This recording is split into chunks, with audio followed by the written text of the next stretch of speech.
Hello friends, I hope you all are fine. Friend, this is part 2 of the best 50 question series. ठीक है, part 1 इसको already release कर दिया। पहले part 1 देखिएगा, उसके बाद पार्ट 2 देखिएगा। काफी अच्छे कॉन्सेप्ट्स है जो आपको सीखने को मिलेंगे। और जैसे हमेशा बताता हूँ, these are the important miscellaneous concepts जो आपको पहले देखने चाहिए। इसमें से हमेशा हम देखते हैं फ्रिक्वेंटली आस्क्ड क्वेश्चन एग्जाम में काफी बार पूछते हैं इन सारे कॉन्सेप्ट से, तो इनके ऊपर आपकी कमांड होनी चाहिए। और जो हमने वेरियस वीडियोस रिलीज कर रखी है, मॉक ड्रिल्स हमने रिलीज कर रखे हैं, ठीक है, तो वो सब आप चीजें देख सकते हैं। तो हम क्वेश्चंस पे आते हैं। क्वेश्चंस में अपना स्कोर जरूर कमेंट करा करो। और सारे क्वेश्चंस, बस एक ही रिक्वेस्ट है आप लोगों से, पहले खुद से ट्राई करेंगे, पहले सेल्फ ट्राई करेंगे। Analyse your average time per question, you have to practise like toppers. Always remember this. अगर आपको वीडियो अच्छी लगे, लगा आज हमने कुछ सीखे, तो वीडियो को लाइक करिएगा और सब्सक्राइब करिएगा। Thank you friends. चलिए क्वेश्चन नंबर 12 देखते हैं।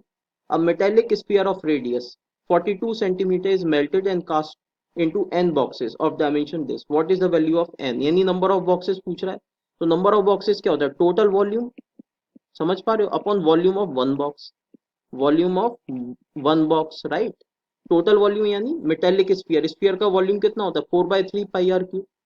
4/3 pi 22/7 r cube, which is 42 into 42 into 42, समझ गए।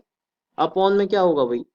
Volume of one box which is 11 into, इधर कर लेते हैं, इधर हो जाएगा total volume upon volume of, समझ गए आप लोग, है ना, वन बॉक्स। क्या हो जाएगा? 4/3 pi r cube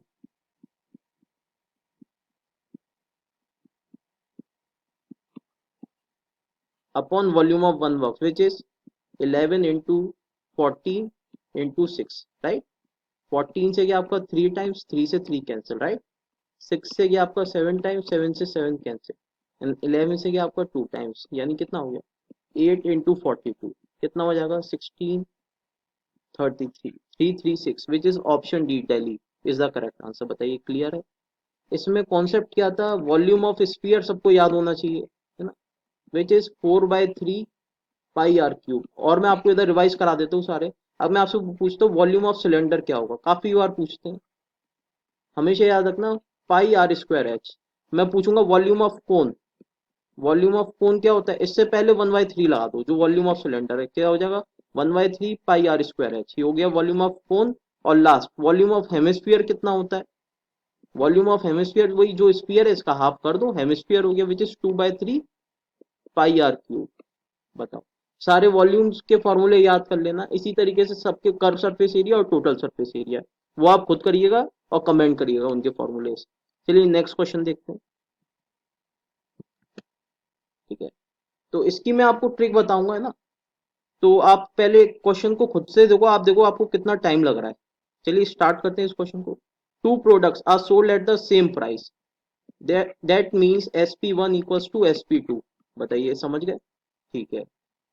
one is sold at the profit of 14.28, कितना होता है? 1/7 होता है। फ्रैक्शन वैल्यू पता होनी चाहिए। एक बार प्रॉफिट पे बेचा है, and other one is sold at the loss, एक बार आपने लॉस पे सेल कराया, right. What is the net loss in rupees? समझिए, द सारी आपकी ट्रिक्स फेल हो जाएगी। इसमें एक ट्रिक लग सकती है 2xy upon x plus Y, लेकिन वो कब लग सकती है? अगर प्रॉफिट या लॉस परसेंटेज में पूछा होता। ये बात समझ रहे हो? प्रॉफिट या लॉस अगर आपसे परसेंटेज में पूछा होता तो आप ये इसका यूज कर सकते थे। मगर उसने इधर क्या पूछा आपसे? एग्जैक्ट वैल्यू पूछी है, तो आप इसका यूज नहीं कर पाओगे, समझ गए? ठीक है।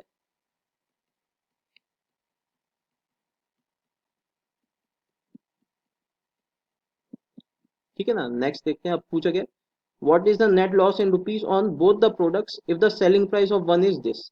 हमें पता है दोनों की सेलिंग प्राइस इक्वल है, इक्वल टू मैं क्या कर दूं? 576। ये डेटा दिया हुआ है क्वेश्चन में। मुझे पता है एक बार प्रॉफिट हो रहा है, एक बार लॉस हो रहा है। ठीक है, आर्टिकल 1 हो गया, ये आर्टिकल 2 हो गया। सो अगर मैं पहले वाले की cost price CP1 equal to 7x मान लूँ, समझना बात को, और CP2 में इसे भी मैं 7x मान लेता हूँ, तो यहाँ पे SP1 कितना हो जाएगा भाई? प्रॉफिट हो रहा है 7 on 1 8x, और SP2 कितना हो जाएगा? लॉस हो रहा है 6x। But we know SP1 equals to SP2, दोनों सेलिंग प्राइस सेम है। तो इस पूरे में 6 और 8 का एलसीएम कितना होता है भाई? 24। इस पूरे में इंटू 3 कर देते हैं, इस पूरे में इंटू 4 कर देंगे, तो न्यू CP1 आ जाएगा आपका, विच इज 21x, और न्यू एसपी मिल जाएगा आपको विच इज 24x।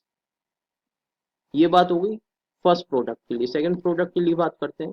न्यू सीपी2 कितना हो जाएगा, 7 4 28x, समझ गए बात। एंड न्यू sp2 मिल जाएगा आपको विच इज 24x। अब देखो sp1 इक्वल टू sp2 मिल गए, एंड वी नो इनकी वैल्यू आपको दी हुई है, यानी 24x इक्वल टू 576। तो यहाँ से आपको x की वैल्यू मिल जाएगी। अगर मैं आपसे पूछूं नेट लॉस, टोटल सीपी कितना हुआ, भाई 49x प्लस करोगे 28 प्लस 21, और total SP total selling price कितना होगा 48x। यानी आप देख सकते हैं आपको लॉस हो रहा है, कितना हो रहा है लॉस, x रुपीज का लॉस हो रहा है। तो यहाँ से x की वैल्यू निकाल लो, 576 बाय 24 टू जो 48, हाँ 24 हो गया, x equal to 24 which is option C. बताओ समझ में आई बात। देखो ये तो हो रही एक बात। अगर इसमें ये पूछा होता नेट प्रॉफिट या लॉस परसेंट, नेट प्रॉफिट या लॉस परसेंट जो भी हो रहा है, तो उस केस में मैं आपको ये बता रहा था आप ये फॉर्मूला अप्लाई कर पाते, 2xy upon x plus Y. तो वो कैसे करते, जो x और y है ये प्रॉफिट और लॉस परसेंट है, समझ गए। तो बेसिक अप्रोच तो आपको पता होनी चाहिए, मेरी बात समझ पा रहे हो। इसमें भी आपको टाइम नहीं लगता ज्यादा, अगर आपकी प्रैक्टिस है विद इन 40 to 50 सेकेंड्स आप इसका आंसर कर देते। आप लोगों को समझ में आया होगा मेथड, काफी बार इस टाइप का क्वेश्चन पूछा जा चुका है। चलिए नेक्स्ट क्वेश्चन देखते हैं। चलिए क्वेश्चन नंबर 14 करते हैं। एक बेहतरीन क्वेश्चन है। A cylindrical tank of radius 16 centimetre and height 23 centimetre. एक सिलिंड्रिकल टैंक बना लेते हैं, कोशिश करूंगा फिगर्स के थ्रू आपको सब चीजें समझा दूं। ठीक है, समझ पा रहे हो ना, इतनी अच्छी ड्राइंग नहीं है लेकिन कोशिश करो समझो। रेडियस कितनी है इसकी, रेडियस है 16 सेंटीमीटर, ओके। हाइट कितनी है 23 centimetre. Is filled up to height of x centimetre, metre नहीं है सेंटीमीटर ही है, यानी यहां तक फिल कर रखा है उसने सपोज, और ये हाइट कितनी है x सेंटीमीटर, समझ गए। तो यानी रिमेनिंग हाइट कितनी हो जाएगी बताओ, 23 minus x centimetre. When 312 metal balls of radius 2 centimeter are dropped in the tank, the water level reaches the top of the tank. 312 balls है, ठीक है। यानी मैं बोल सकता हूँ volume of empty tank, volume of empty tank, समझ गए ना, इक्वल्स टू क्या होगा, वॉल्यूम ऑफ मेटल बॉल्स की नहीं। ये होगा स्मार्ट अप्रोच। बेसिक अप्रोच क्या होती है, आप क्या करते हैं टोटल वॉल्यूम निकालते हैं इसका, उसमें से माइनस और इसे प्लस करते हैं और इसे प्लस करते हैं, तो उसमें काफी टाइम लगता है। Empty volume of empty tank कितना होगा समझना, ये सिलेंडर की बात हो रही है, तो इसका वॉल्यूम आपको पता होना चाहिए, पाई आर स्क्वायर एच। अब रेडियस तो 16 ही रहेगी, रेडियस तो आपकी सेम ही रहेगी, 16 इंटू 16, और हाइट कितनी हो जाएगी, एम्प्टी टैंक की हाइट कितनी है 23 माइनस एक्स, क्लियर है। और वॉल्यूम ऑफ मेटल बॉल्स कितनी है, बॉल्स किस शेप में होती है, स्फीयर की शेप में। अभी हमने इसका वॉल्यूम देखा था 4/3 पाई आर क्यूब, और रेडियस कितनी है इनकी 2 सेंटीमीटर, 2 का क्यूब यानी 8 हो गया, और टोटल बॉल्स कितनी है 312, तो 312 इंटू कर दिया हमने, तो वो पाई से पाई कैंसिल, पता चल ही रहा था इधर कि पाई दोनों तरफ आ रहा है, इसलिए मैंने वैल्यू नहीं लिखी थी। अब आप ध्यान से देखिए, देखो 3 से इसे कैंसिल कर देता हूँ मैं, 104, ठीक है। और हम कैंसिल कर सकते हैं 8 से 2 टाइम्स, 2 से गया हमारा 2 टाइम्स, 2 से अगेन गया हमारा 8 टाइम्स, 8 से इसे कैंसिल कर देते हैं तो कितना मिल जाएगा आपको 1 3। तो यानी आपको इक्वेशन मिल गई 23 माइनस एक्स इक्वल्स टू 13। तो यहाँ से एक्स की वैल्यू कितनी मिल जाएगी आपको बताओ, 23 माइनस 13 विच इज 10 सेंटीमीटर। आपसे पूछेगा what is the value of x, option D Delhi, बताइए। क्लियर हो गई कहानी। मेंसुरेशन के क्वेश्चन इजी होते हैं, फॉर्मूला आपके टिप्स पे होने चाहिए। अगर आप चाहते हो फॉर्मूले के लिए एक मैं वीडियो बना दूं, जिससे फॉर्मूले फॉर्मूले के लिए एक आपको ट्रिक्स बता दूं एक अलग से वीडियो में मेंसुरेशन में, then do let me know in the comment section, will definitely upload a video. चलिए नेक्स्ट क्वेश्चन देखते हैं, आप सबको क्लियर हो गया होगा ये क्वेश्चन। ये बहुत अच्छा क्वेश्चन है, जो मैं बोलता हूँ ना एवरेज का डेविएशन वाला मेथड सबको पता होना चाहिए। तो वो इस क्वेश्चन में क्लियर हो जाता है। कि काफी लेंदी क्वेश्चन है अगर आप बेसिक अप्रोच से करोगे। हुआ वही है, बेसिक बेसिक की प्रैक्टिस होती है तो उसी से हमने डिराइव कर ली है चीजें। चलिए स्टार्ट करते हैं इस क्वेश्चन को। The average weight of a class of 40 students increases from 67 to 70 KG. देखो भाई, okay when 3 new students A B C join the class. इतना पढ़ने के बाद अगर मैं आपसे पूछता हूँ total weight of A plus B plus C, तो क्या आप बताइए, मुझे बता सकते हो डायरेक्टली? भाई एक मेथड तो यही हो गया बेसिक वाला, 43 इंटू 70 माइनस 40 इंटू 67। ये तो बेसिक बात हो गई ना। 43 इंटू 70 माइनस 40 इंटू 67। ये तो ट्रेडिशनल अप्रोच हो गई, यहाँ से भी आपको वेट मिल जाएगा तीनों का। अब मैं एक स्मार्ट अप्रोच की बात करूँ, मेरी बात समझना, अगर समझ पाओ इधर। 67 से 70 केजी हुआ है वेट, है ना। वेट में कितना इंक्रीमेंट हुआ है? 3 केजी का। तो इतना वेट में इंक्रीमेंट सबके हुआ है, यानी टोटल स्टूडेंट्स कितने हैं? 43। भाई पहले 40 थे ना, अब टोटल कितने हुए? 43 प्लस। और जो बेसिक वेट है 67, ये तो होगा ना उन तीनों स्टूडेंट्स का। भाई कम से कम इतना वेट तो होगा 67 केजी, जो नए 3 स्टूडेंट्स आ रहे हैं। और उनकी वजह से कितना और इंक्रीमेंट हो रहा है? +3 केजी, तो वो सबके वेट में होगा। तो यहाँ से इनका वेट आ जाएगा ए प्लस बी प्लस सी का। बताइए ये कितना हो जाएगा? 21, यानी 201 प्लस 129, ये कितना हो गया? 330 केजी।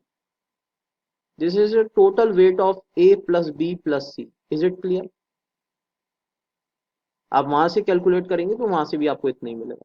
नेक्स्ट देखते हैं। अब आपसे पूछा गया है क्वेश्चन में, among the 3 new students weight of B is 120% of the average weight of their average weight. तो मैं बात करूंगा इनका एवरेज वेट कितना हुआ। भाई डिवाइड कर दो आप 3 से, समझ गए बात। ये तो आगे इनके average weight which is 110 KG. इसका 120% जो वेट है वो बी का वेट है। बी का वेट यानी कितना हो जाएगा? 120, विच इज 120% को हम क्या बोल सकते हैं? 6/5 ऑफ 110। तो 5 से कैंसिल कर देते हैं। 22 इंटू 6 विच इज 132 केजी। ये हो गया बी का वेट। क्लियर है? And and also 50% more than the weight of C. 50% का मतलब समझते हो? 1/2। अगर सी का वेट 2 यूनिट्स है तो बी का वेट कितना होगा? 2 + 1, मोर बोल रहा है ना, तो बी का वेट होगा 3 यूनिट्स। और बी का वेट एक्चुअल में कितना है? 132। तो इसे इक्वल कर सकते हो 132 के, तो 1 यूनिट की वैल्यू आप निकाल सकते हो, विच इज 44। तो सी का वेट कितना हो जाएगा? मैं आपसे बात करूं, 44 इंटू 2, समझ गए। सी का वेट हो गया आपका 88 केजी। सी का वेट 88, बी का वेट 32, 132। आपसे पूछा गया what is the weight of A, इन दोनों को प्लस कर देते हैं। 88 प्लस कर दोगे यानी 130 प्लस 90 विच इज 220। समझ पा रहे हो? 130 प्लस 100 करोगे कितना होगा? 330, माइनस 10 कर दिया 220। तो ए का वेट क्या करोगे? टोटल वेट कितना है? 330 में से 220 माइनस कर दोगे तो ए का वेट आ जाएगा which is 110 kg, which is option C. कोशिश करिए आप लोगों को समझ में आ जाए अच्छे से, है ना। समझ गए? हमने पहले बी का वेट निकाला, उसके बाद सी का वेट निकाला, उसके बाद टोटल वेट में से माइनस कर दिया बी और सी का वेट, तो हमें यहाँ से ए का वेट मिल गया which is 110 KG. Is it clear? बताइए। काफी इजी वे में बताया मैंने। यहाँ पे आपको डेविएशन वाला मेथड क्लियर होना चाहिए। डेविएशन वाले मेथड का यूज मैंने इधर करा इनिशियल। ये नेक्स्ट क्वेश्चन देखते हैं। ये हो गया आपका वर्ड अरेंजमेंट वाला। जो मैं कहता हूँ ना, वर्ड अरेंजमेंट काफी चांस होते हैं वर्ड अरेंजमेंट के आने के, वो इस वाले क्वेश्चन की बात करते हैं। Okay, find the probability. और एक इंटरेस्टिंग क्यों है ना, इसमें आपसे क्या पूछा? प्रोबेबिलिटी। आपको नंबर ऑफ वेज फाइंड नहीं करने हैं, इसमें आप कंफ्यूज हो जाते हो। देखो नंबर ऑफ वेज अगर इसमें पूछता तो वो क्वेश्चन अलग होता है, इसमें आपसे क्या पूछिए? प्रोबेबिलिटी। तो देख लेना काफी बार स्टूडेंट्स को कंफ्यूजन हो जाता है, दोनों अलग अलग चीजें। find the probability that all vowels will never come together if all the letters in the word IBPSPO are randomly written to form a new word। अगर मैं आपसे पूछूंगा इसमें टोटल वेज आप निकाल सकते हो। टोटल वेज किस तरीके से निकालोगे? टोटल अल्फाबेट्स काउंट कर लो, 1 2 3 4 5 6। ओके, 6 फैक्टोरियल अपॉन, देखो पी आपका रिपीट हो रहा है, अपॉन 2 फैक्टोरियल। ये कितना होता है? 6 factorial 720/2 which is 360। These are total ways. अब मैं कहता हूँ vowels always come together, vowels always come together, इसके नंबर ऑफ वेज कितने होंगे? तो देखो वॉवल्स कितने हैं टोटल, आई एन टू, दो वॉवल्स हैं इसमें, बाकी 1 2 3 4, ठीक है। तो अब देखो टोटल कितने आपके अल्फाबेट्स हो गए, 1 2 3 4 5, 5 फैक्टोरियल, समझ पाए? अपॉन में ये दोनों आपस में भी अरेंज कर सकते हैं, पोजीशन चेंज कर सकते हैं, इंटरचेंज, 2 फैक्टोरियल। और पी आपका इधर दो बार है, कॉन्सोनेंट्स हैं जो इधर, उसमें पी आपका रिपीट हो रहा है, तो अपॉन में 2 फैक्टोरियल, 5 फैक्टोरियल मीन्स 120। बताइए, अगर मैं आपसे पूछता हूँ vowels not together, vowels not together, तो इसके नंबर ऑफ वेज क्या होंगे? टोटल वेज में से वॉवल्स टुगेदर माइनस कर दोगे तो वॉवल्स नॉट टुगेदर आ जाएंगे, विच इज 360 माइनस 120, समझ गए, विच इज 240। यानी ये तो वेज हुए आपके। हमसे पूछा क्या है क्वेश्चन में, प्रोबेबिलिटी। प्रोबेबिलिटी का क्या फॉर्मूला होता है? Favourable outcomes upon total outcomes, right. Favourable outcome कितने हैं, 240, और टोटल आउटकम्स कितने हैं, 360। जीरो से जीरो कैंसिल, 12 से मैं कैंसिल कर देता हूँ, which is 2/3, which is option C. बताइए, क्लियर है? ये एक एक्स्ट्रा स्टेप है, अगर आपसे प्रोबेबिलिटी पूछता है तो आपको ये और करना है, और नंबर ऑफ वेज पूछता है तो ये आपका आंसर था 240। Is it clear? टाइप की प्रॉब्लम्स को हम बोलते हैं वर्ड अरेंजमेंट। नेक्स्ट क्वेश्चन देखते हैं इसके साथ ही हम। Okay, question number 17। Two laborers have been assigned a work to put a stack of 1000 bricks, ये वर्क है हमारा, okay, on terrace of a building. Labor A can put 24 bricks in 30 minutes. 24 bricks in 30 minutes, right? While labor B can do the same task in 36 minutes. यानी 24 bricks he can put in 36 minutes. उसके बाद क्या बोला जा रहा है, 60% of bricks are assigned to A, यानी 600, and the rest to B which is 400। Total bricks कितनी है हम पे, 1000, क्लियर है। In how many minutes the work will be completed? Okay, 24, आपको देखना है क्या 600 का मल्टीपल होता है, बिल्कुल, 24 इंटू 24 576 इंटू 25, इस पूरे में अगर मैं इंटू 25 कर दूं तो कितना हो जाएगा, समझना, 600 ब्रिक्स कितनी देर में काम कर लेगा ये हमारा, 750 मिनट्स में, ठीक है। ये तो बात रही लेबरर ए की। अब हम बी, इसी तरीके से आप बी का फाइंड कर सकते हो, लेकिन अगर आप यहाँ पे ऑप्शंस को ध्यान से ऑब्जर्व करो और यहाँ पे ब्रिक्स कम है, देखो अगर मैं बात करूंगा बी, अगर आप पे टाइम कम है, मान लो लास्ट के आपने ये इतना फाइंड कर लिया और 4 से 5 सेकंड बचे हैं, तो आप 750 को टिक कर सकते हो। क्यों मैं ऐसा बोल रहा हूँ अभी आपको आगे समझ में आएगा। अगर आपकी प्रैक्टिस होगी तो आप ऑब्जर्व कर पाओगे चीज को। वन ब्रिक को कितना टाइम लगेगा इधर, 36/24, और टोटल ब्रिक्स से कितना काम करना है, 400 ब्रिक्स, तो इंटू क्या कर दोगे, 400। मैंने इसमें ऐसा इसलिए करा बिकॉज मुझे दिक्कत है, 24 400 का मल्टीपल नहीं है, तो 4 से मैंने कैंसिल किया है 6 टाइम्स, और 6 से कैंसिल किया 6 टाइम्स, यानी टाइम कितना आ गया, 600 मिनट्स। यानी लेबरर बी अपना काम पहले खत्म कर चुका होगा, क्योंकि ए को यहाँ पे 750 मिनट्स लग रहा है। और आपसे इसमें क्या पूछा है, in how many minutes the work will be finished, which is option B. बताइए, क्लियर है? बी पहली काम खत्म कर चुका हुआ है ना, ए लास्ट तक काम कर रहा होगा, इसलिए आंसर सिंपल हो गया 750। मैक्सिमम स्टूडेंट्स ने टेस्ट में ऑप्शन ए टिक कर दिया था, जो कि गलत है।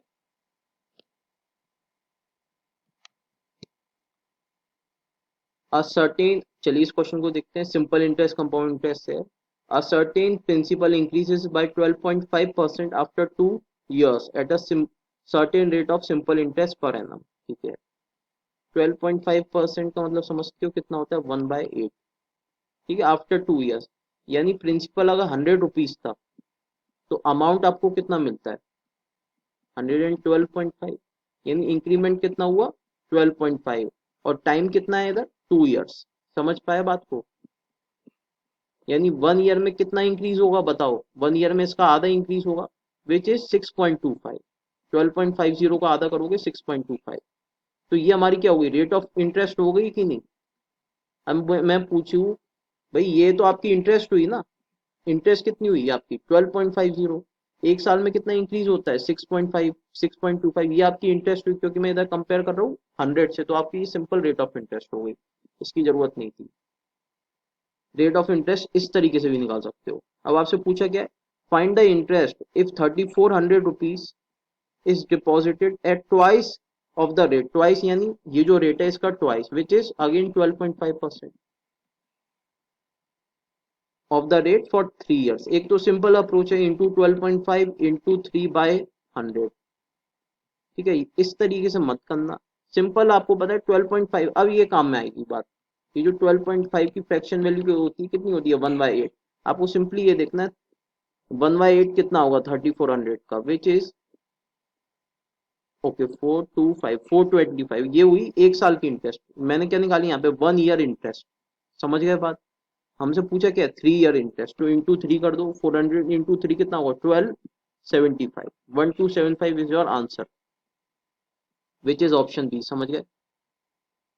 हमने एक साल की इंटरेस्ट देख ली, इंटू 3 कर दिया तो हमारी 3 year की इंटरेस्ट हो जाएगी, अगर आपको समझ में आ गया ठीक है, वरना आप ये बेसिक फॉर्मूला यूज कर सकते हो, बस आपको फ्रैक्शन परसेंटेज टू फ्रैक्शन और फ्रैक्शन टू परसेंटेज ये वैल्यूज क्लियर होनी चाहिए, ठीक है। नेक्स्ट क्वेश्चन देख, चलिए इस क्वेश्चन को देखते हैं।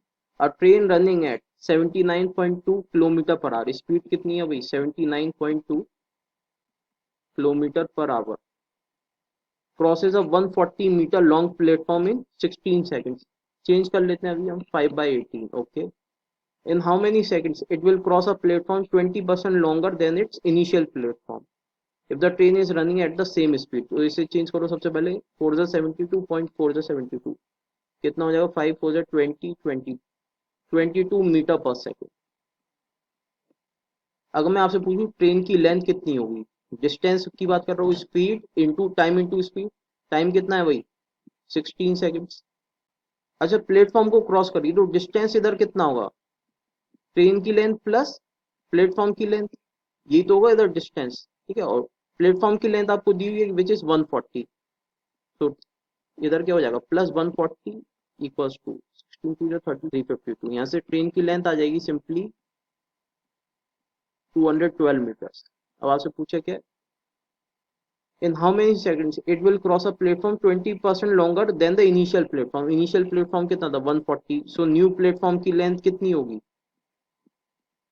प्लस 28 और करोगे यानी 168, यानी टोटल डिस्टेंस कितना हो जाएगा प्लेटफॉर्म की लेंथ प्लस ट्रेन की लेंथ, समझ रहे हो बात, तो कितना हो जाएगा 212 प्लस 168, बताइए क्लियर है, ये कितना हो जाएगा 380 मीटर। आपसे पूछा क्या है, आपसे टाइम पूछे तो टाइम बराबर क्या होगा distance by speed which is 380, और स्पीड आपकी कितनी हुई 22, तो इधर से आप डायरेक्टली कैंसिल कर देते हैं 2 से 190/11 विच इज 11 1 जा 11 7.27 second which is option B, बताइए क्लियर है। इतना सब करने की कोई जरूरत नहीं थी, मैंने आपको स्टेप बाय स्टेप इसलिए लिखा है जिससे आपको चीजें क्लियर हो जाए, ठीक है, एग्जाम में ये चीज आप इस स्टेप के बाद डायरेक्टली आप इस स्टेप पे आए, फिर ये आपने प्लस करा कितना है 380, और फिर डायरेक्टली आपने टाइम निकाल दिया, हार्डली आपको 50 to 60 सेकेंड्स लगते कि नहीं। चलिए नेक्स्ट क्वेश्चन देखते हैं।